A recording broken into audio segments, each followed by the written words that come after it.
Mike, thanks for putting some extra time aside for the behind closed doors. For anyone listening back or watching, this is the part of the show where I ask mentors about them. We're going to try and not talk about business and talk more about the mentors themselves.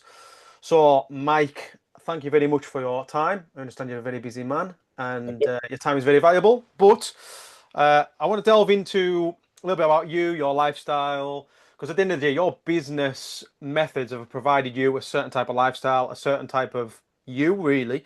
And that's what I want to dig into a little bit. So, can we start with just a general day in your life? Like, what's behind the scenes? What's a general day in your life look like? So my work week is split into 4 working days, 3 off days. So I've got a bit of a balance. I would say that my working days are labor intensive. You're looking at client calls back to back, and there will be kind of group calls thrown in there in terms of team meetings, consultation calls, etc. But predominantly, I'm problem solving on calls back to back, listening to my coaches, talk about issues, bottlenecks in the business, running through stuff that we've asked them to work on, setting targets, looking for trends, basically holding them accountable. So we're very hands-on in our business in terms of doing the coaching. So the majority of my day is spent client facing. Yeah, and basically, in my opinion, coaching business. And then when that working day finishes, Yeah, so if I'm in the UK, so I split my time a little bit between the UK and Dubai, and predominantly in Dubai. Let's just go if I'm in Dubai. After I finish work, it's going to be about 7 p.m. because of the time difference. So I typically have a little bit of dinner, pop on a bit of Netflix, go to bed. I would have gone to the gym before that. So I would have gone to the gym in the morning. Um, Before calls start. Calls would typically start at around 9, half 9 Dubai time. When I'm in the UK, flip that basically. So I would do all my calls and then I'd finish at around 3, half 3. And then I would go to the gym. Same thing, cook a bit of dinner, um, settle in front of Netflix, nothing too flash, to be honest. mm. And then at the end of the week, when all calls are done, apart from doing podcasts and stuff like this, what do you get up to? Oh, wild. Absolute wild, mate. Not much. I'm playing a bit of golf poorly. It takes me about 3 days to get round the course at the moment. That's the weekend done. Yeah, pretty much. So yeah, I play a bit of golf typically on a Friday. Um, Depending on who I'm seeing, I might go for a couple of drinks on Friday. Maybe watch a bit of football Saturday, Sunday.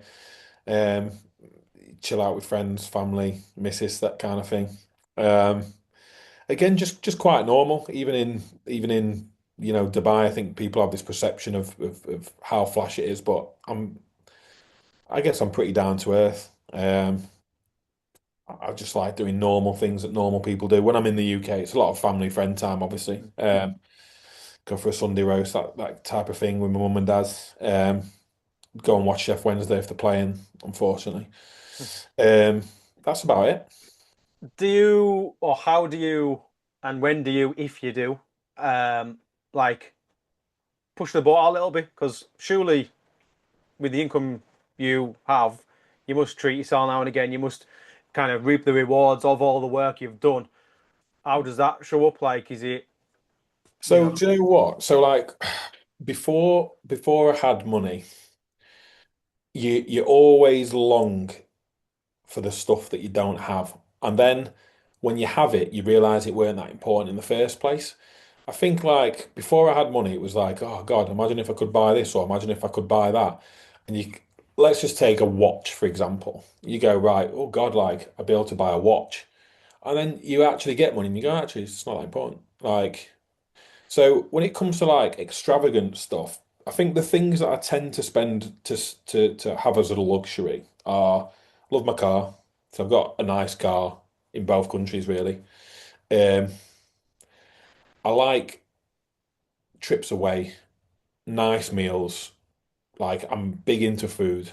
So I like to eat at nice restaurants and have drinks and stuff. And then other than that, and like if I'm going on holiday, I'll spend money on a holiday. Like I'll pay extra for flights and I'll buy a nice place on holiday and stuff like that. Those are probably my little splurges. Other than that, I invest heavily, um, heavily. I invest more money than I spend, um, by a significant amount.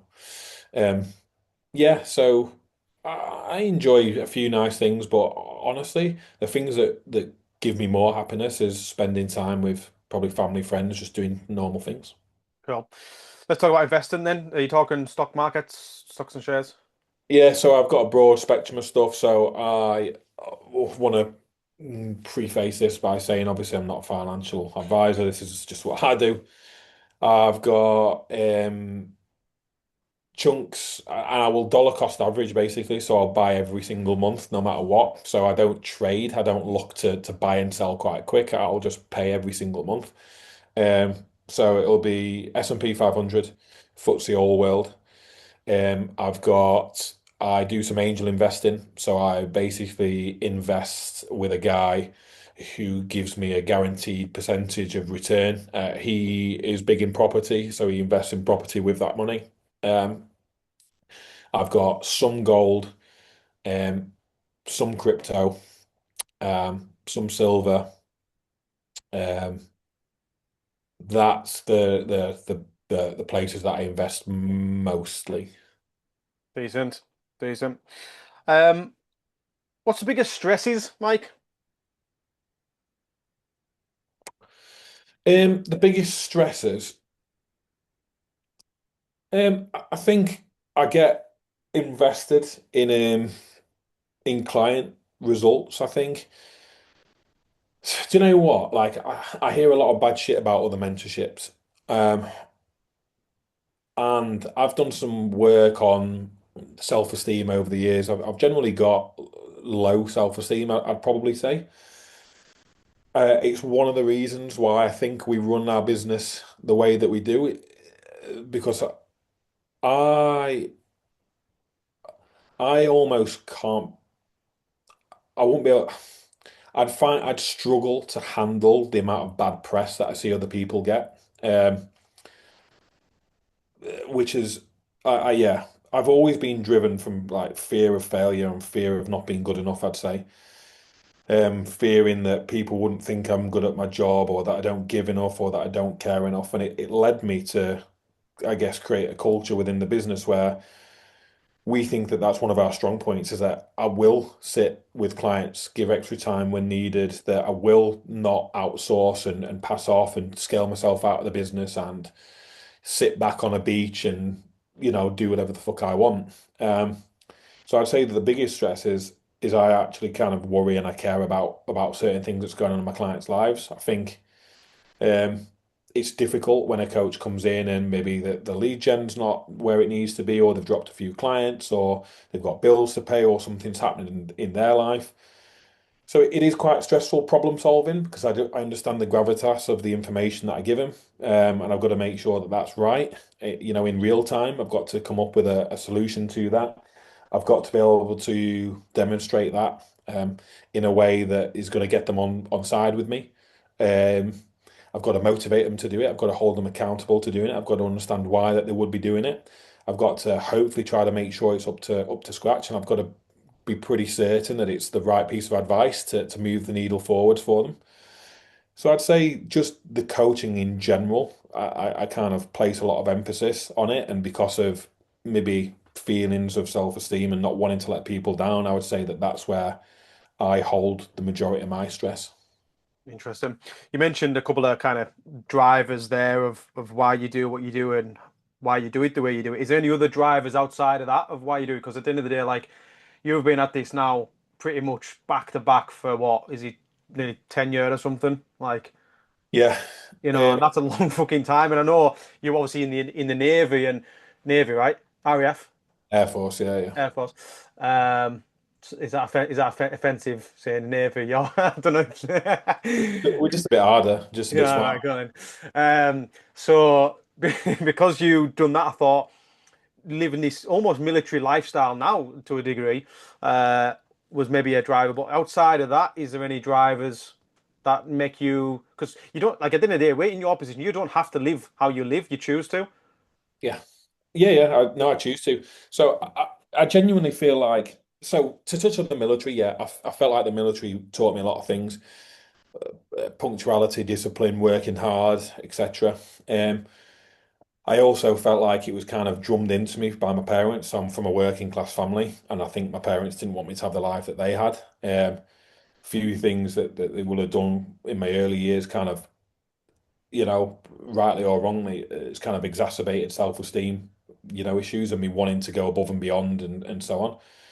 And then I think just why I choose to do it like this, well, when me and Dan got into mentoring, we looked around at the mentors that were available at the time and we were like, no one's actually fucking coaching here. We were like, right, if we all believe that the best way to get a client a result physically is to have coaching and to have one-to-one support and to have check-ins and to track data, why the fuck isn't anyone else? Like, you wouldn't do that for your fitness business.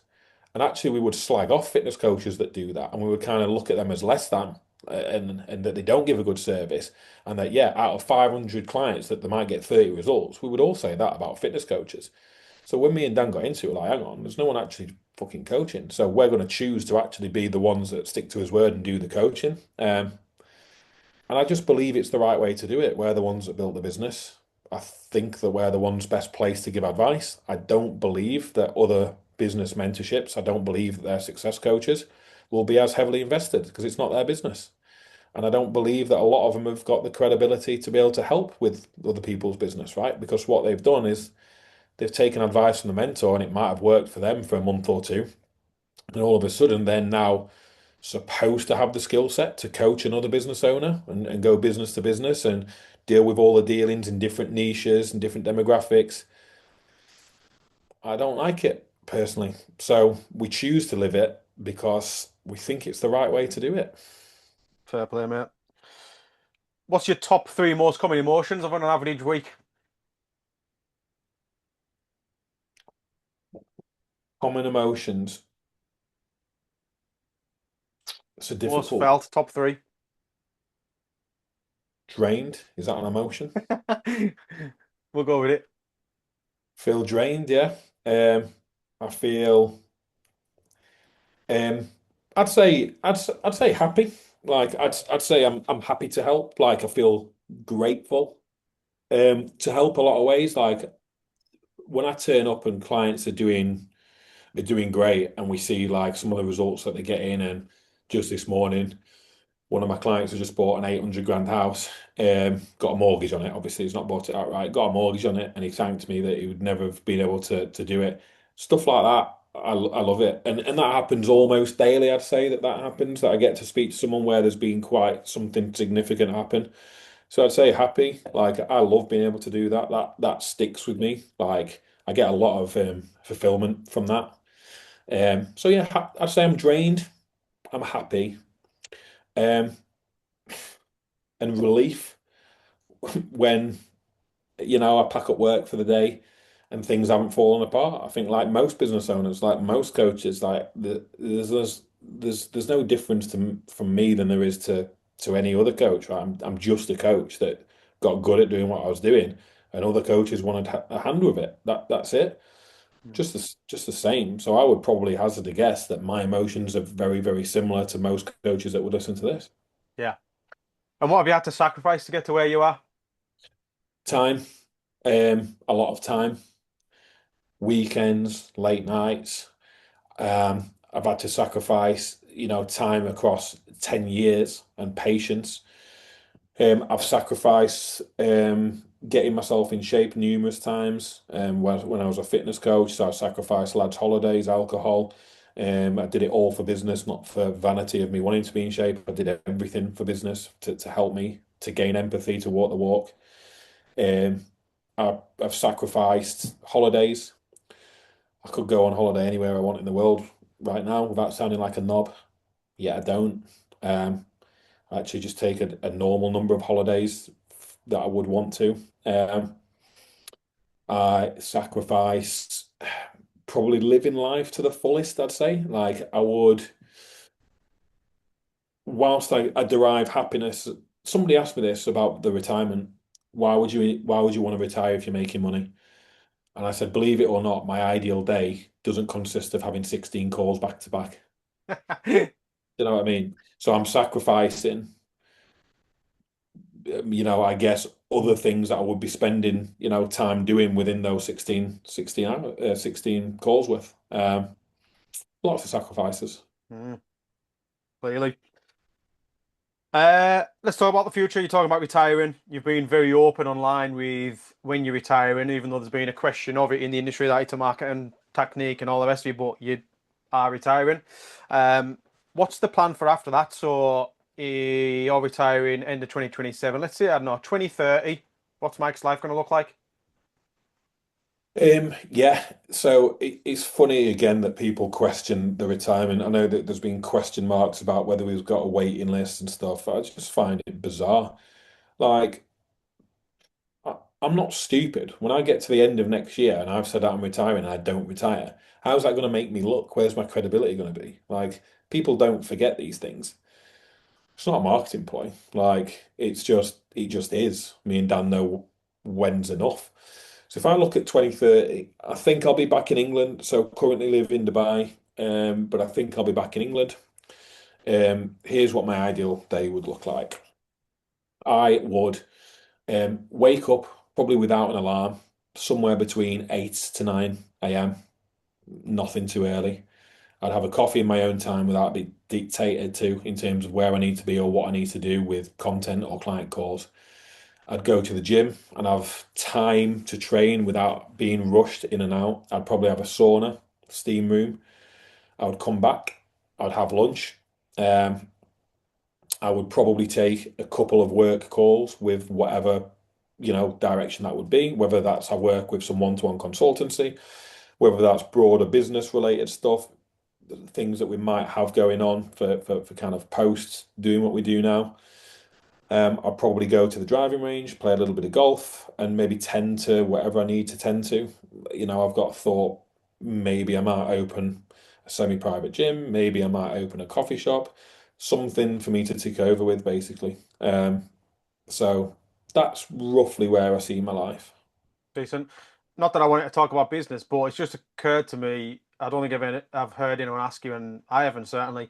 What's actually going to happen to business and banter when you at the end of 2027? Is it going to be deleted from Instagram and disappear into the ether, or like is Yeah, Jake taking it over, or what? so we'll still have the members group, right? So the members group will still exist. So we still want to provide like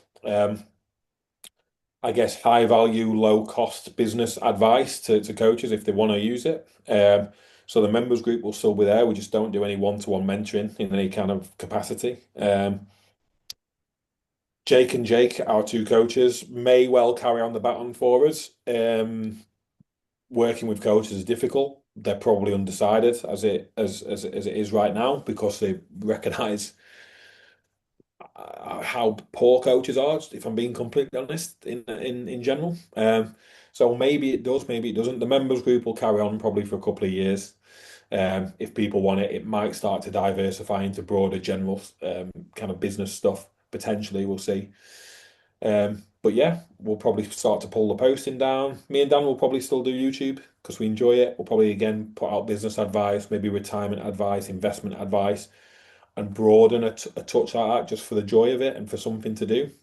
Um, but yeah, I probably won't post on Instagram. It'll probably go a little bit more personal. Might delete my Instagram account. We'll see. Maybe I just have a private page. Yeah, nothing. Good. Um, Coming back to you, what are you most proud of in life? Being able to help my parents, hands down. Yeah, my my parents struggled growing up, and my dad had some serious mental health issues. It was one of the catalysts of me changing career out of the Air Force. Basically, my dad attempted suicide a couple of times, and it was he suffered with long-term depression. And I was able to kind of put him into semi-retirement, basically, pay the mortgage, take the pressure off him, do a job that he doesn't hate, basically just a job to potter around at. He's now a caretaker at the local junior school, so he can do little odd jobs. Yeah, I'm proudest of being able to kind of look after people that looked after me. Um, that's God, I'm gonna fucking start crying. Um, yeah, definitely that. Good, good, good. Okay, this might tip you over the edge, this one, mate. Final question. It's your 85th birthday. Your whole family, friends, and everyone you have ever met has came to your last ever birthday party. They all have something to say to you. What would you want that to be? Um, I would just want, I don't know what this says about me, but I'd just like to know that people would think I'm a just a good person. Like, um, it means a lot to me. I derive a lot of self-worth, unfortunately, from what others think of me, which leads me to make poor decisions at times. Um, so as it stands, and I put myself as an 85-year-old, I would kind of just want people to know to go, he was a good man. Like, and that's kind of how I try to live now. Like, and it reflects in how I do business. Um, I want people to think that I'm good, just good, that I care. I place a lot of weight in that. And yeah, I think maybe it's coming potentially from a negative place, and maybe I place too much weight on it, but I um I would just want to know that people saw the real me and that people kind of understood me. I'm not perfect by any stretch of the imagination. I made bad choices, done bad things, stuff I've not been proud of. But deep down, I know that I'm a decent person. I would hope that people would be able to see that. Good. Appreciate your honesty there, mate. That was admirable to see because I don't know if it's men being men, they don't often like opening up. And you shared some vulnerable things there, mate. So I appreciate it. But that is the nature of behind closed doors. So thank you. Pleasure, mate. Good to chat. And yeah, thank you for having me on. I'll stop the recording there.